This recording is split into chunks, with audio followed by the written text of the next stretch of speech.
Φετβατζίδης θέλει να περάσει στην περιοχή, τον εμπόδισε ο Ταυλαρίδης. Έχω την εντύπωση όμως ότι δεν υπήρξε κάτι επιλήψιμο εκεί. Στην μπάλα, ο Χολέβας εκτελεί, η μπάλα περνά δίπλα από την εστία του Κάρολ. Στο 18.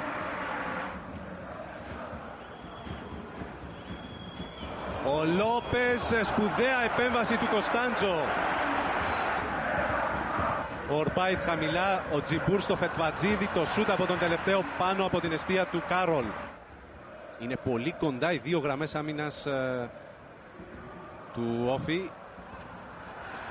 Φετβατζίδη σε ετοιμότητα ο Κάρολ. Απομάκρυνε ο Λόπες, ο Μακούν έξω. Ο Τζιμπούρ πολύ ωραία με το στήθος των Μακούν. Το σούτ από τον τελευταίο out. Φετβατζίδης. Ορμπάιθ. Κάθετα ο Μακούν με τη μία στο Φετβατζίδη. Ο Κάρολ λέει όχι. Ο Τζιμπούρ από κοντά 1-0. Είναι εξαιρετική η συνεργασία των ποδοσφαιριστών του Ολυμπιακού. Το γκολ έρχεται από τον Ράφικ Τζιμπούρ.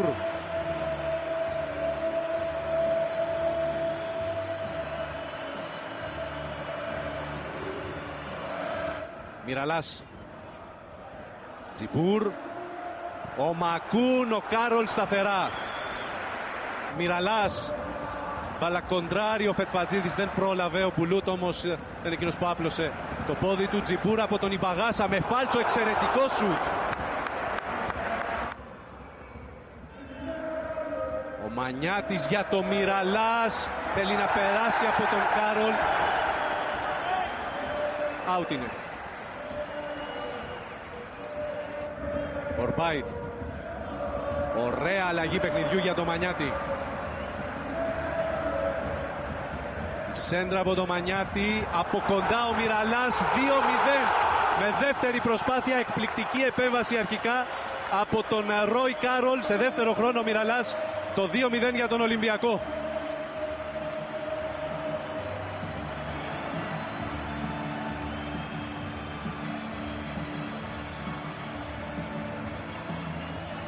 Ο Λόπεθ στην εκτέλεση. Η κεφαλιά από το Μάτζιο, η μπάλα στα δίχτυα. Ο Όφη μειώνει με το Βαγγέλη Μάτζιο στο 73.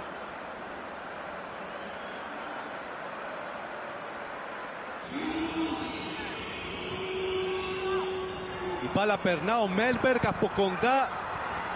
Γκολ 2-2. Ο Ταυλαρίδης έχω την εντύπωση ότι είναι αυτός που σπρώχνει την μπάλα στα δίχτυα, ή ο Γεωργίου.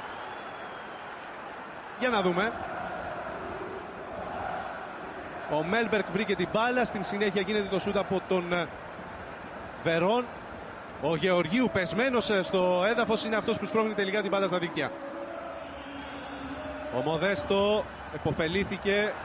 Ο Τζιμπούρ πετά στο Μιραλάς. Θέλει να περάσει από τον Ταυλαρίδη. Γυρίζει ο Μιραλάς λίγο πιο πίσω από εκεί που ήταν ο Πάντελιτς.